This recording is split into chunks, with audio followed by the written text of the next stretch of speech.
So we're now going to talk about how precipitation actually happens on Earth. And I'm going to break it down for you in the form of a recipe. And there's 4 basic steps in this recipe. We need to first cool the air to the dew point. We need to condense water vapor onto nuclei. We then need to grow those nuclei into droplets or crystals that are big enough to fall from the sky.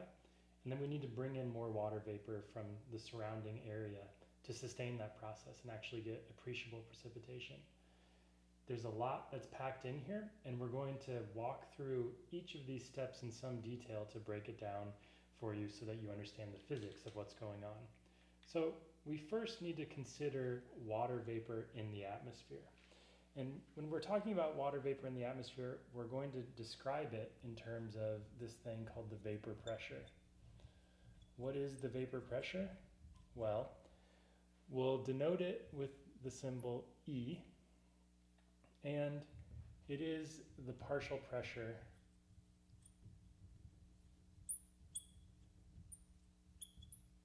of water vapor. What does that mean? If you think back to a physics or chemistry class, you'll remember that gases all exert some pressure, and the different molecules in sum contribute to the total pressure. The vapor pressure is telling you how much pressure is exerted by the bouncing around of water molecules in the atmosphere in particular. If we think here, how do we talk about pressure? This is something that you'll need to know throughout this class. Pressure is in SI units, commonly described with this unit called the Pascal.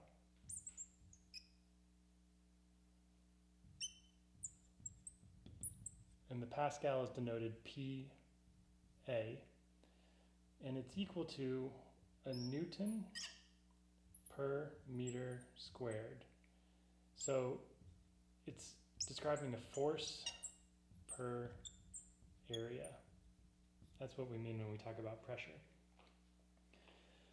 And the vapor pressure, there may be there's a term, and that describes how much water the atmosphere can hold, how many molecules can be at a particular pressure and temperature before that water starts to basically condense out of the atmosphere and become a liquid.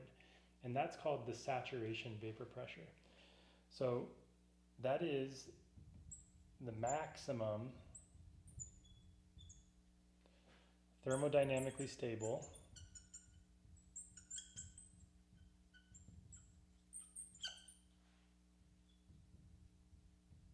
vapor pressure just before you would start to get condensation and liquid water forming. So this is called the saturation vapor pressure.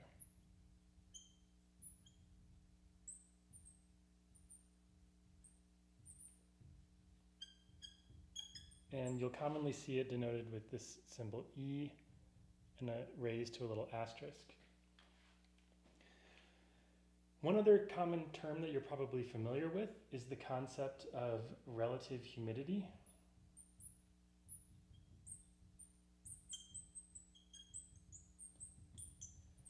Absolute humidity describes the mass of water per volume, but we commonly talk about relative humidity, and the relative humidity means how much water is there in a particular parcel of air relative to how much water there would need to be to get to the saturation vapor pressure at that particular temperature.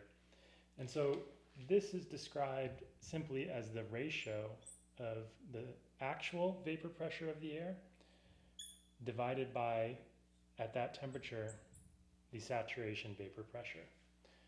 Now, where am I going? We need to bring this back to precipitation. I'm going to draw a plot for you that describes the relationship between vapor pressure and temperature. And it's a key point in this recipe for precipitation. So here, we're going to draw some axes.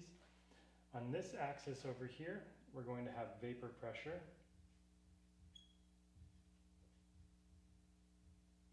And the units of this will be kilopascals, kPa.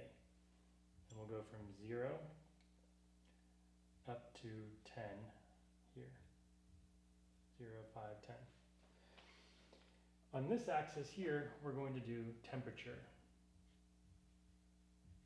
in degrees Celsius.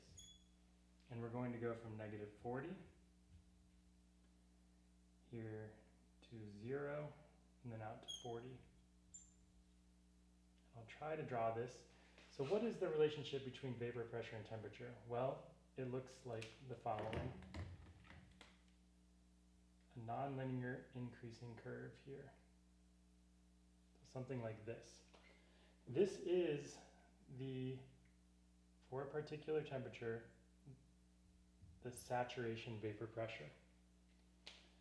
So there's two things that could go on. We could have a parcel of air on Earth's surface that's not saturated and may sit somewhere here, for example.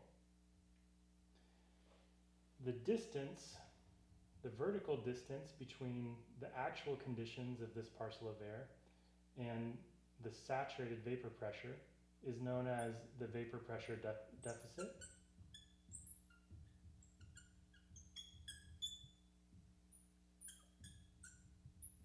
So that's how much pressure of water would need to increase at this temperature to saturate the air. Then there's another term here that you have commonly heard of, and that's the following. Imagine that we were to take this parcel of air, keep it at the same pressure, but just cool it down. And so we're cooling it, we're cooling it, we're cooling it. We're moving horizontally in this plot until we reach the saturation vapor pressure line. This is known as the dew point. So this is the temperature at which this actual parcel of air would have to cool to reach the saturation vapor pressure. Now, there's one takeaway from this whole plot, and that's an important thing to remember, and that is that as you get warmer and warmer, the vapor pressure required for saturation goes up and up. Another way of saying that is that warm air can hold more water vapor. And this is an important point, so I will just write it down. Warm air can hold more water vapor before it gets to the saturation pressure.